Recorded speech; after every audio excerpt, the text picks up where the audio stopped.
Hello everyone, তোমরা সবাই কেমন আছো? আশা করি ঠাকুরের কৃপায় ভালোই আছো।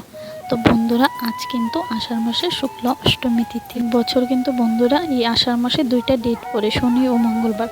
তো আমরা যথাসাধ্য চেষ্টা করি ঠাকুরকে ওই আষাঢ় মাসের পুজোটাতে 13 জাতের ফল ফুল দিয়ে পুজো দেওয়ার। তো বন্ধুরা, আমরা কিন্তু সব নিয়ম মেনে ঘরে পুজোটা করে থাকি।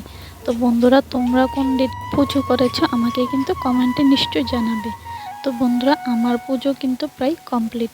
তো তোমাদের তো সব কিছু আমি দেখাতে পারি না, কারণ একা হাতে আমি পুজো দিয়েছি, ভিডিও করেছি, তাই সবটা তোমাদের সঙ্গে তুলে ধরাটা সম্ভব হলো না। তো বন্ধুরা, আমি চলে যাচ্ছি এখন তেল সিঁদুর ভাসাতে আমাদের পাড়ার পুকুরে।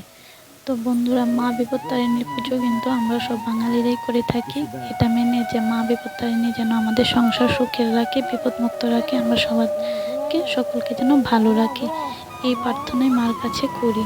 তো দেখো বন্ধুরা, আমি তেল সিঁদুর ভাসিয়ে দিয়েছি। দেখো খুব সুন্দর কিন্তু কাঠামো উঠেছে। তো বন্ধুরা, পুজো দিলে যদি সুন্দর করে কাঠামো উঠে, মনটা কিন্তু খুব শান্তি লাগে, ভালো লাগে, মনে হয় যে আমি পুজোটা দিয়েছি মায়ের, আমার পুজোটা সম্পন্ন হয়েছে। তো বন্ধুরা দেখো, খুব সুন্দর কাঠামো উঠেছে। আমার ভিডিওটা যদি তোমাদের ভালো লাগে, আমাকে একটা সাবস্ক্রাইব করে দেবে, একটা ফলো করে দেবে, আমার পাশে থাকবে। আবারও দেখা হবে আরেকটা নতুন ভিডিওর সঙ্গে। নমস্কার বন্ধুরা।